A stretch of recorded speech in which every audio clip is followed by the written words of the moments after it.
Muito bom dia, papada. Estamos chegando com o Papo Online aqui pela TV Papo by Bitcom neste sábado, dia 20 de março de 2021. Papo Online, você sabe, é um programa elaborado pela Bitcom, pela TV Papo by Bitcom, para você, especialmente para você, torcedor juventudista. O Papo Online tem na produção o Pedro Rossano, o cinegrafista Leandro Moré, a edição do Guilhermo Matias, o departamento comercial com o Ivo Menegola, o gestor Kleberson Portela e a direção geral de Alessandra Vergani e Fabiano Vergani. Estamos no ar em nome de internet fibra Bitcom 50, 100 ou 200 mega para navegar, jogar e ver filmes. Todo mundo conectado e tudo ao mesmo tempo. Internet banda larga Bitcom é gol. Fique ligado no portal do Juventude, juventude.com.br e nas mídias sociais do clube. E é claro, não esqueça de curtir e compartilhar o Papo Online nas redes sociais, no Facebook, no Instagram, no Twitter da Bitcom TV. O Papo Online está recebendo hoje mais um prata da casa, é um ex-prata da casa do Juventude. Atacante de força, de velocidade, batia forte na bola, às vezes polêmico, mas muito dedicado em campo.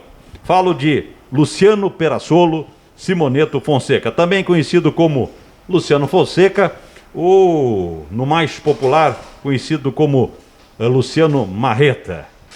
Bom dia, Luciano, muito obrigado por nos atender, obrigado por estar participando conosco no programa deste sábado.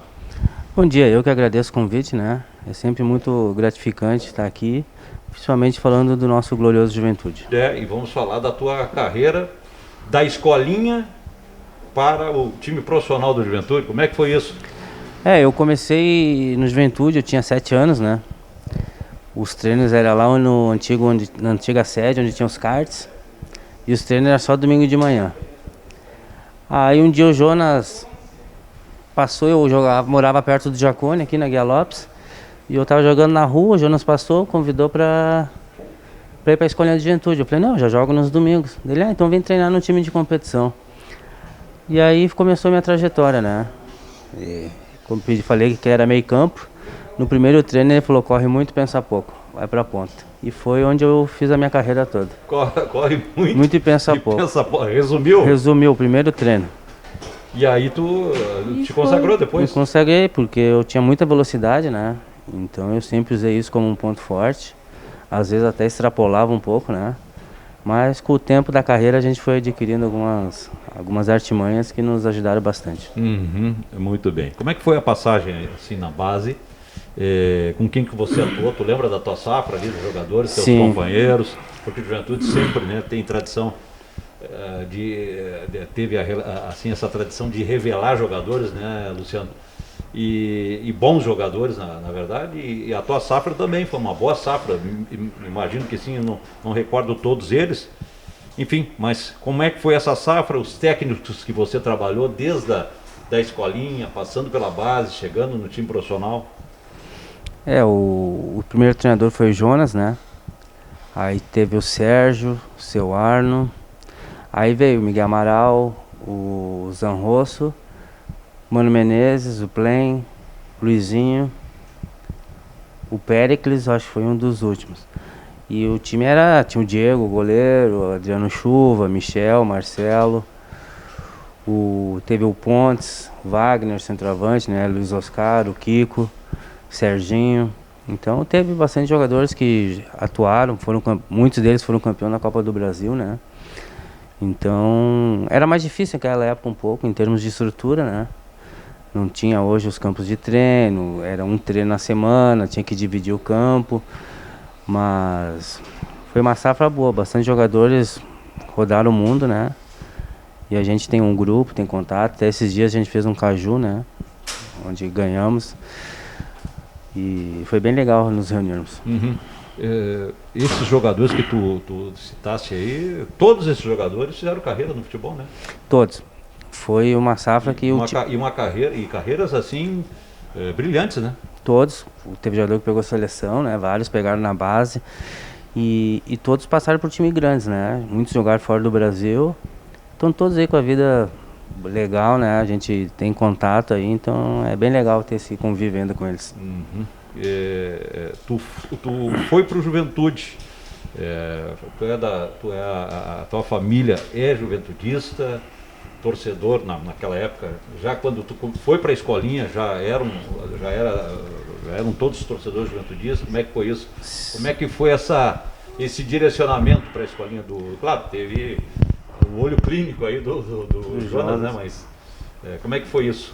Minha família toda é juventudista, né? São fanáticos, né? Até eu tive uma passagem pelo Caxias, eles não gostaram muito, né? Gostaram por eu estar perto de casa, né? Porque eu estava muito tempo fora do Brasil. Mas, assim, em termos de clubismo, eles não curtiram muito. Eu ficava muito tempo como gandula, eu assistia todos os treinos de Juventude, eu morava do lado, né? Ah, tu foi gandula? Ficava gandula do Juventude, ganhava um sanduíche, ficava no dia dos treinos, pegando bola pros caras atrás do gol.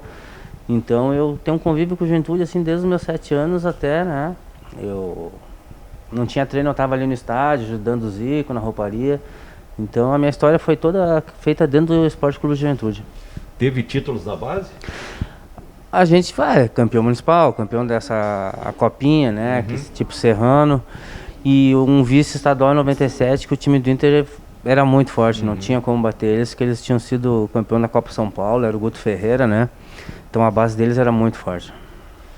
Bom, tu lembra o número de gols que tu fez? Tu tem isso catalogado, o número de gols que tu fez com a camisa do Juventude? Não, do Juventude eu não tenho, mas eu fiz alguns gols. Na base eu sempre fui artilheiro, né? Profissional eu jogava mais como um ala, um ponta, né? Mas eu devo ter feito uns 15 gols, eu acho, pelo profissional. Mais e me diz uma coisa, tu jogava como atacante pelo lado, chegou a jogar de centroavante? Não, sempre como ponta, bem aberto. Eu era um ponta antigo, né? Que hoje em dia tá na moda, porque joga com 3 atacantes. Eu era um ponta moderno naquela época, né? Hoje eu estaria me dando muito bem, mas naquela época nem todos os treinadores utilizavam, né? Então eles tinham que me colocar em algumas funções, como ala, para eu poder colocar, jogar, né? Eu era um atacante que marcava e naquela época não se marcava muito, né? Então eu tinha essa vantagem da minha força física. Vamos dizer que hoje se chama de extrema, né? Eu seria um PP. Na verdade é ponta, né? Um PP, um Ferreirinha, eu jogaria bem nesse estilo, né? Eu acho que eu tinha até um pouco mais de força que eles. Não era tão técnico, mas eu tinha mais força e a minha velocidade também era muito forte, né? Eu era mais agudo, né? Eu sempre fui um jogador muito simples, né? Eu jogava muito em função do time, do centroavante. Por isso eu não fiz tantos gols, eu sempre priorizei o meu parceiro de ataque e quase sempre foi um artilheiro. Bom, tu não lembra exatamente o número de gols? Falou em talvez 15 com a camisa de Juventude, talvez mais. Mas tu lembra assim, mais importante, mais bonito? Eu fiz alguns gols, eu fiz gol pelo Brasileiro, né, contra o Atlético Mineiro lá. É que na base eu fiz muito gol contra a Grêmio Inter, né, Caju fiz bastante gol. Profissional que eu posso dizer, teve de gols pela Copa do Brasil de 2000 e 2001. Até que eu me empolguei, dei aquelas declarações, né, antes do jogo contra o Inter. E esses jogos da Copa do Brasil é importante, porque era sempre dar uma dimensão boa pro clube, né, são jogos eliminatórios, então sempre foram gols marcantes para mim.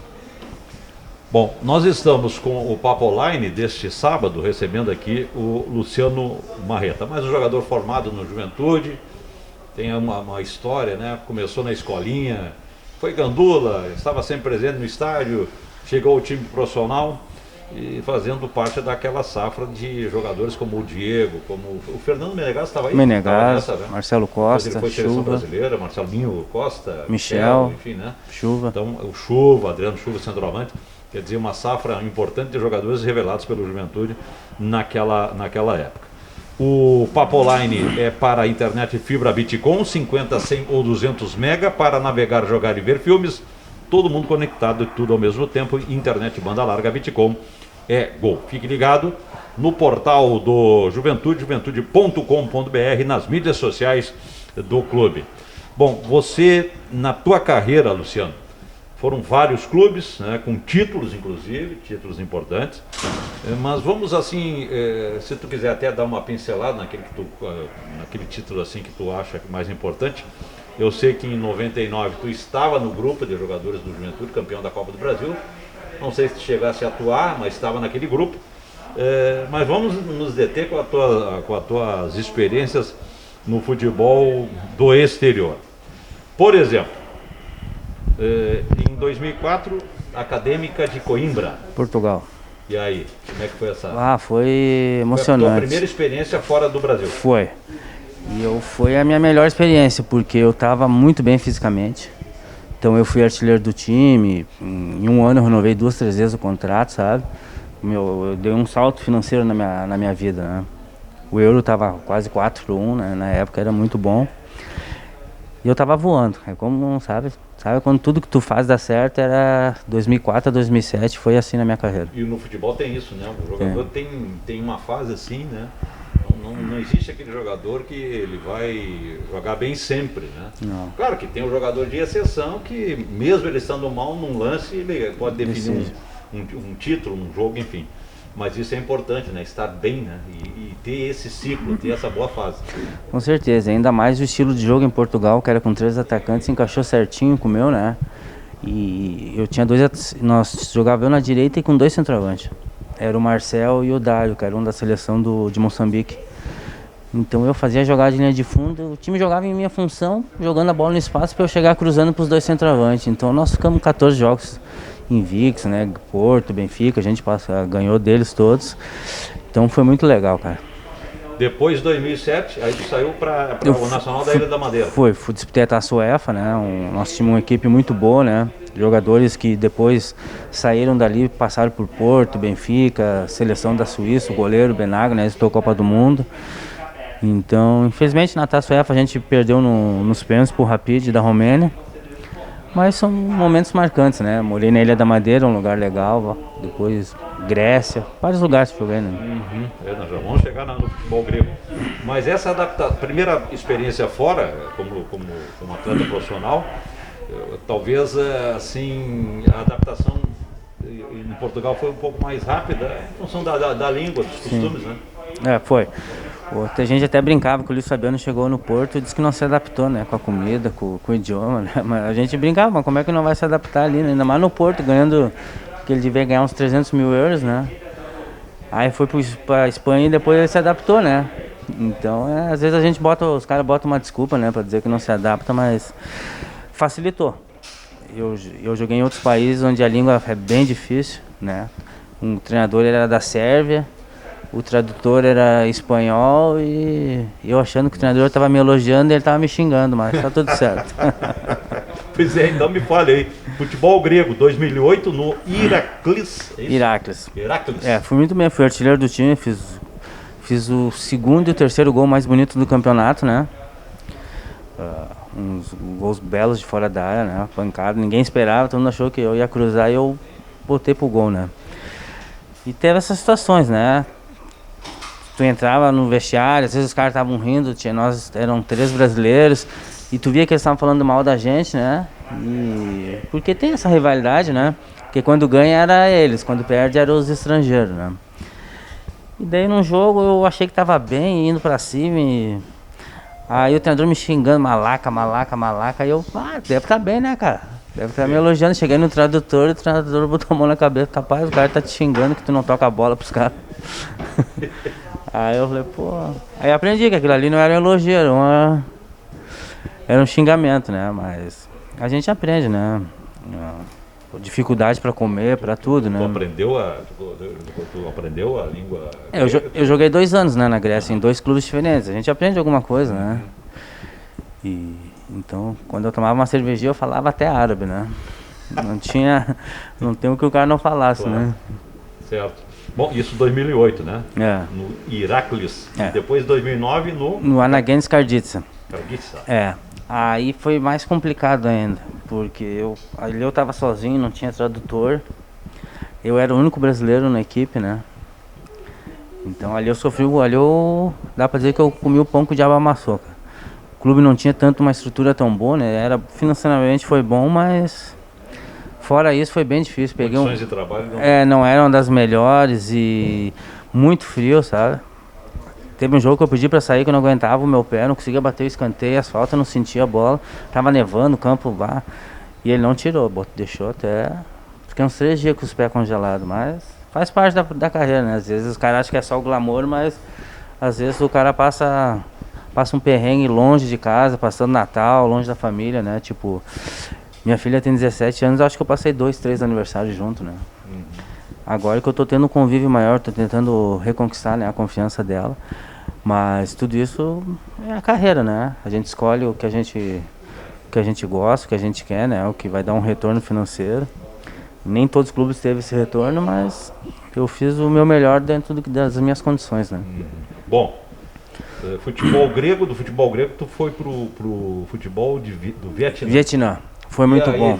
Foi bom? Foi maravilhoso, cara. Foi melhor que a Grécia? Foi melhor que a Grécia, porque recebia muito bem, era dólar, custo de vida zero, uma cidade paradisíaca, né, praia. Dificuldade de alimentação e de, como posso dizer, para viver andar na rua, porque era só moto, cara. Tu não tem, é uma coisa absurda, assim, não tem. Então, se eu quisesse atravessar a rua e se eu quisesse parar o trânsito, não tinha sinaleira. Eu ia demorar uns 2 dias. Tu tem que fechar o olho e eles vão parando, eles andam tudo a 20 por hora buzinando. Então, tu vai olhando reto e vai passando a rua e eles vão parando, cara. Que coisa, hein? Mas assim... Tu jogou no Hanoi? No Hanoi City, que a gente foi o primeiro ano que o time foi campeão, né? Então, o presidente tinha muito dinheiro, muito. Ele dava, tipo... Custo de vida era $300, por exemplo, pra viver bem por mês. Eu tinha um salário, peguei uma luvas e ainda ganhava $2.000 por jogo, sabe? Então os jogadores lá tudo milionário, né? Pro nível deles, né? E tu era o único brasileiro? Não, tinha 3 brasileiros. Tem uns que agora é auxiliar técnico lá, tinha um argentino. Nosso time era muito bom. Era fora do... Tinha os melhores vietnamitas e ainda tinha os estrangeiros nossos que faziam a diferença. Então só podia 3, nós tinha 4, né? Sempre estava revezando. Foi muito bom, para ganhar dinheiro foi ótimo. E depois, 2011, no futebol de Oman.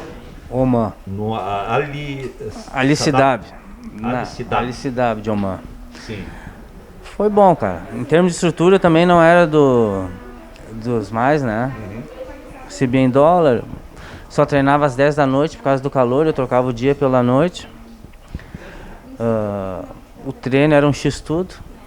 Era 2 horas de treino, mas o treinador dava... Sim. Começava no treino físico, quando tu ia tocar na bola, tu já tava quase desmaiando. X-tudo, O X-tudo. Eu só treinava uma vez por dia e os caras trabalhavam. Os caras tudo trabalhavam pro governo, né? Então a gente sentia muito... Tinha eu e mais 2 brasileiros. E os estrangeiros que faziam a diferença. Só que nesse time foi ao contrário. Os do próprio país, meu time era muito fraco. E os outros times que tinham os caras da seleção, aí faziam a diferença.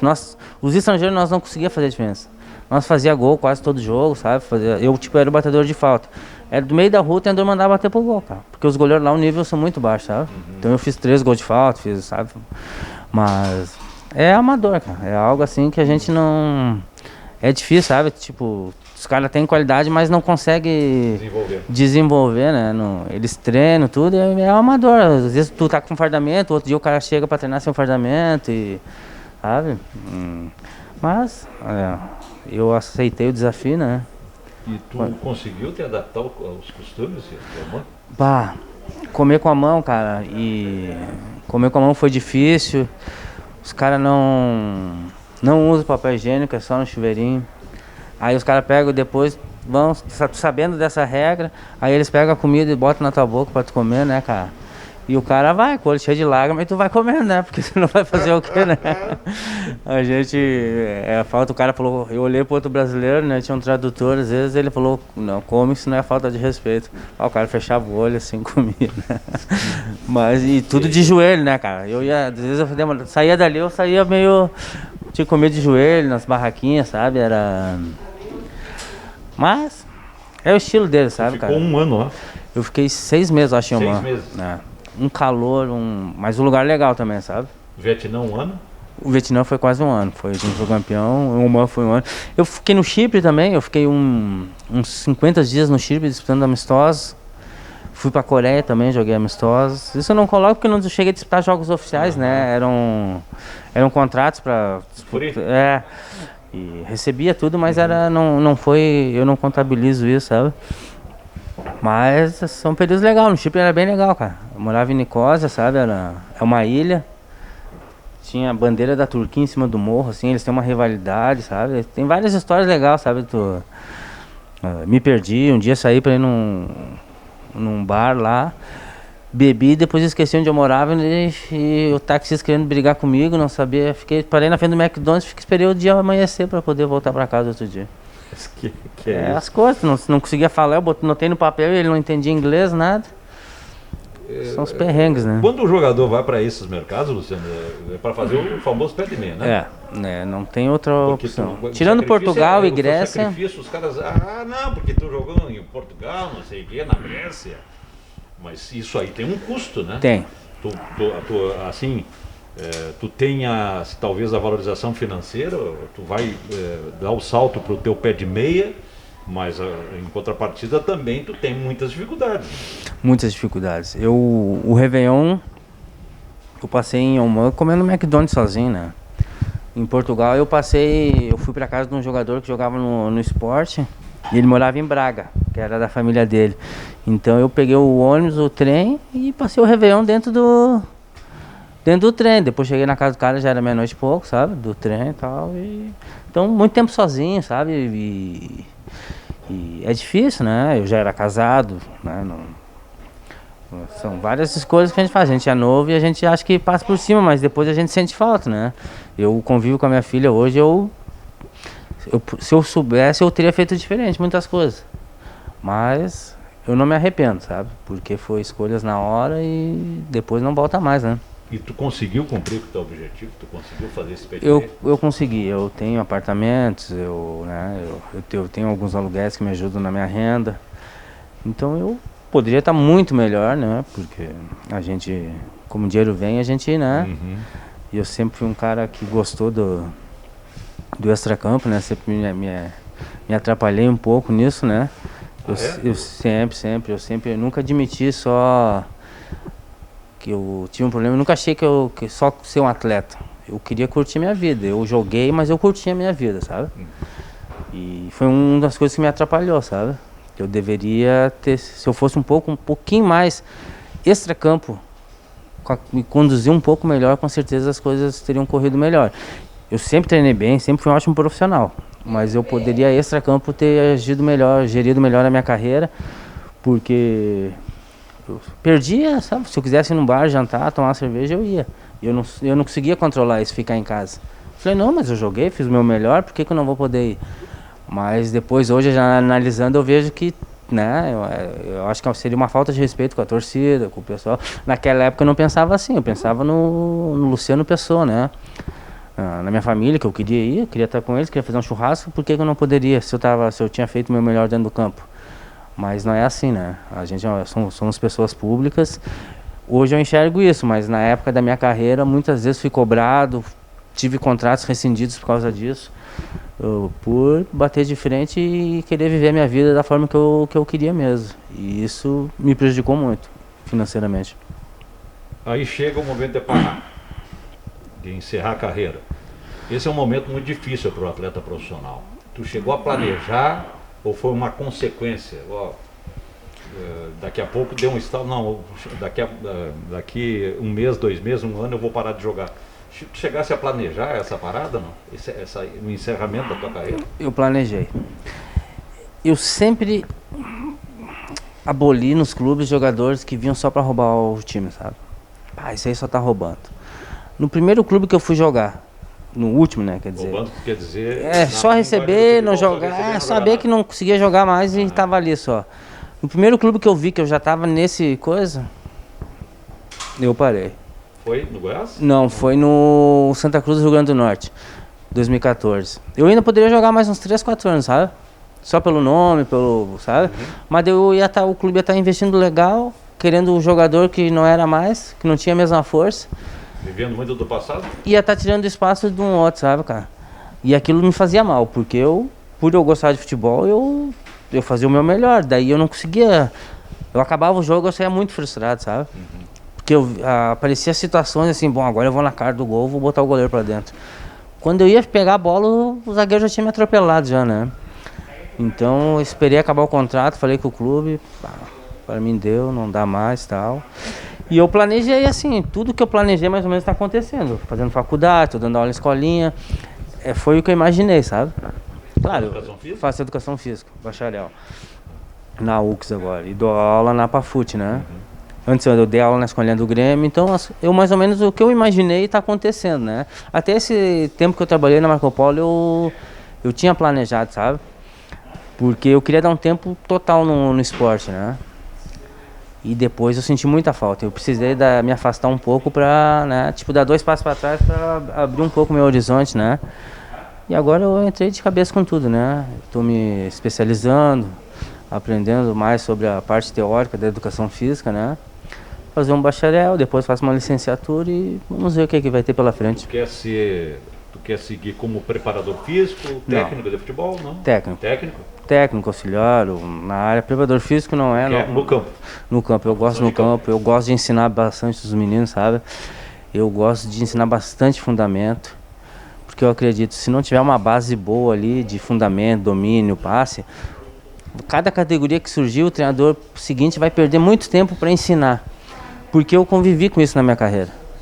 Eu acabava os treinos, uma vez o Leão, o Zé Teodoro, me acabou o treino e me deixou lá 1 hora cruzando. Dele é isso, era para tu fazer na base, só que na base nós não tinha campo. Nós não tinha como treinador fazer um treino só para mim, ficar cruzando só os laterais. Porque o tempo era curto, tinha 1h30 de treino e logo depois já ia treinar outra categoria. Então tu vai pulando etapas.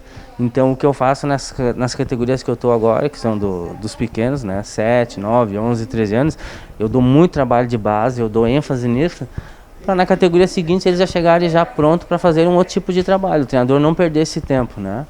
Então eu estou trabalhando o atleta mesmo, eu quero que eles evoluam, sabe? Eu não estou buscando resultado, eu estou buscando ensinar e que eles saiam melhor do que eles chegaram. Da base. Literalmente da base. Da base. Eu quero ensinar a base, o domínio, o pé de apoio, o passe, para depois chegar e não perder tempo. Tudo. Chute no gol. Chute no gol, campo reduzido, direita, esquerda e repetição. Sabe? Muita repetição, não tem... Futebol não... Os caras falam, não pode repetir treino, mas não dá para inventar, o jogo é o mesmo. Tu vai ter que ensinar o domínio no peito, o passe na coxa. O Brasil perdeu a Olimpíada aquele ano. O cara cobrou uma lateral pro Hulk. Era só ele escorar de primeira contra o México. Ele errou a escorada, que seria o treino de aquecimento básico. Como não fez uma base de repente, né? Errou, o cara do México foi e fez o gol. O Brasil perdeu as Olimpíadas ali, uma medalha. Então um erro técnico básico, né? Que é só isso a gente vê muito. Tem jogador profissional errando lateral, cara.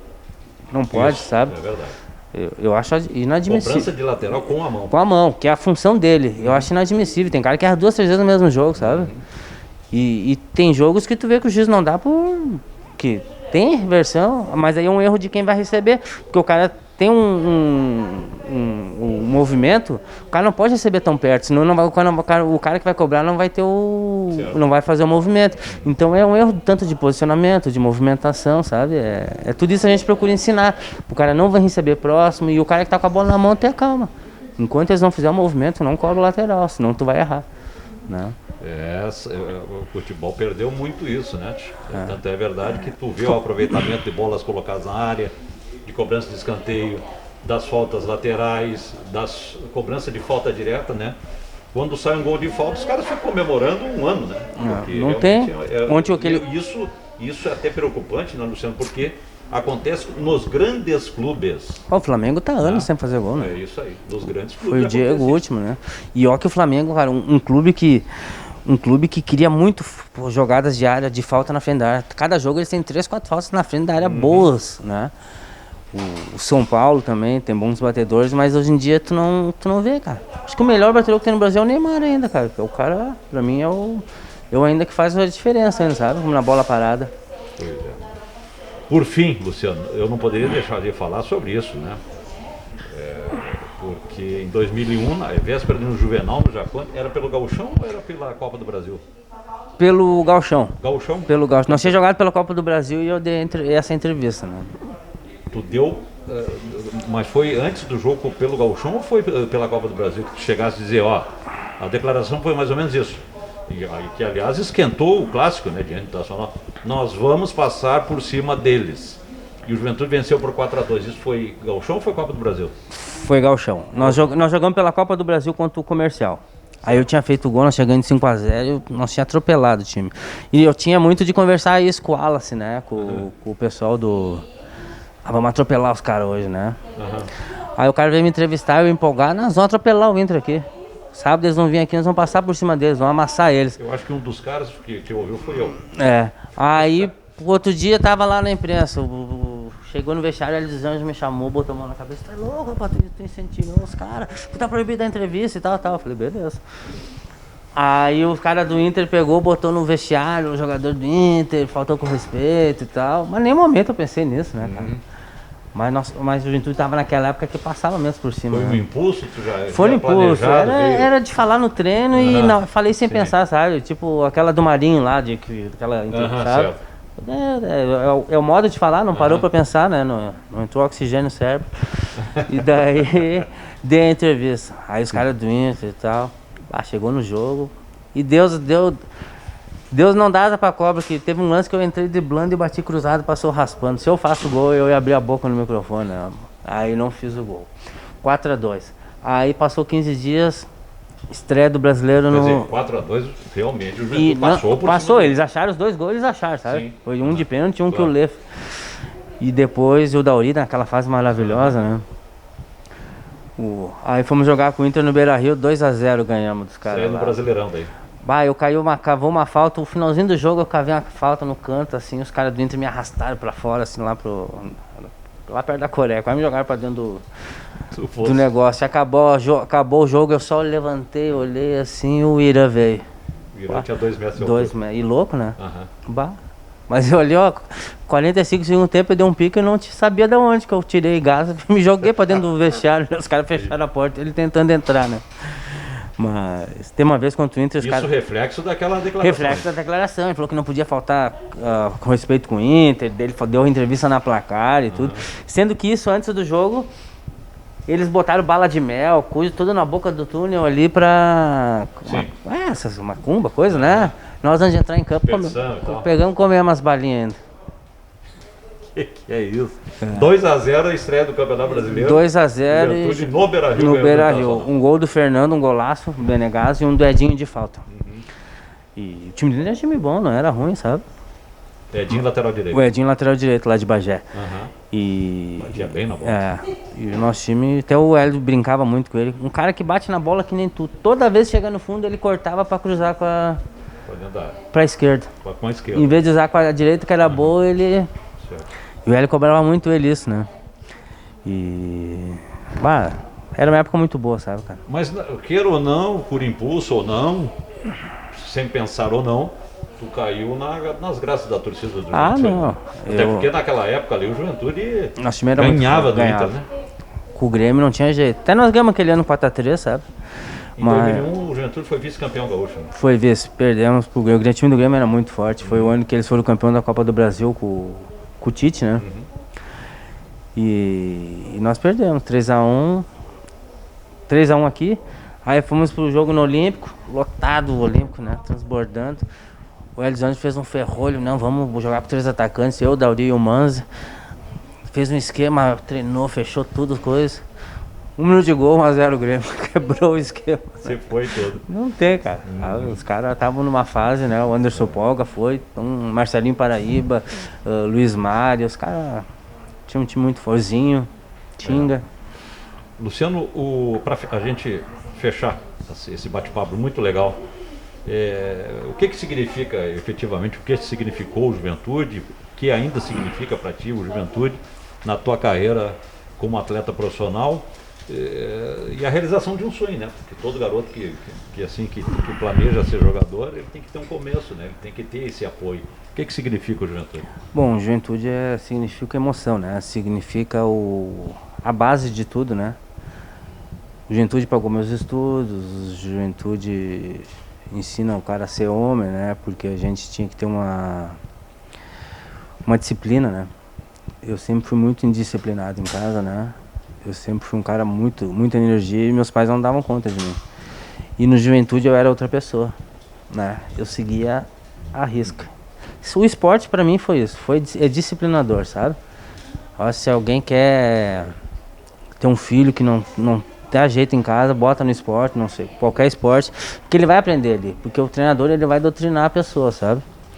E o Juventude é isso, sabe? Até hoje, eu até evitei um tempo de ir nos jogos, eu me emocionava e assistir os jogos de Juventude, assim, eu ficava... Dá uma nostalgia, né? Esse dia teve uma reportagem que eu fui fazer lá também, assim, me passa boas lembranças.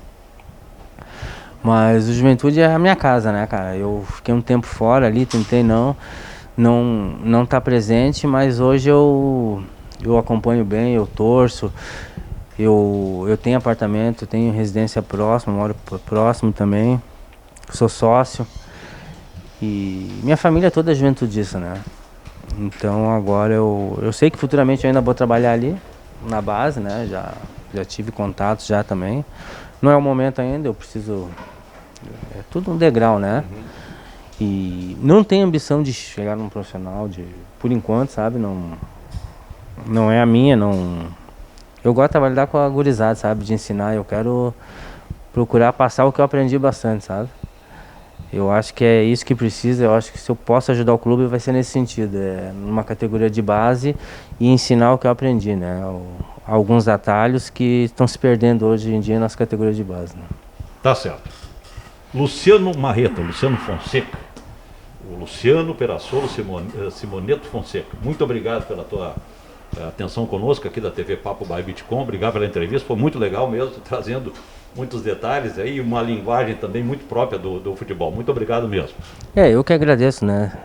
Sabe, pode contar comigo, sempre que precisar, estarei à disposição. Tá certo. Nós ficamos por aqui com o Papo Online deste sábado, que teve produção do Pedro Rossano, do cinegrafista Leandro Moré, da edição do Guilherme Matias, o comercial com o Ivo Menegolo, o gestor Cleberson Portela, a direção geral de Alessandra Vergani e Fabiano Vergani. Internet fibra Bitcom, 50, 100 ou 200 mega para navegar, jogar e ver filmes.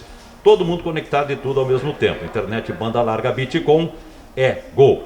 Fique ligado no portal do Juventude, juventude.com.br e nas mídias sociais do clube.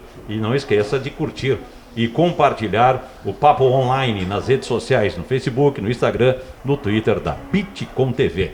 TV Papo by Bitcom com o Papo Online. Fica por aqui, voltamos no próximo sábado. Um grande abraço, um ótimo final de semana.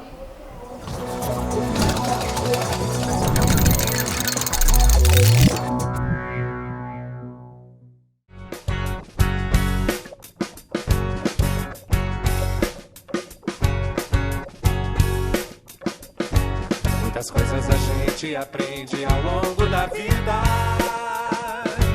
Outras delas a gente esquece e não lembra jamais. O que levo gravado no peito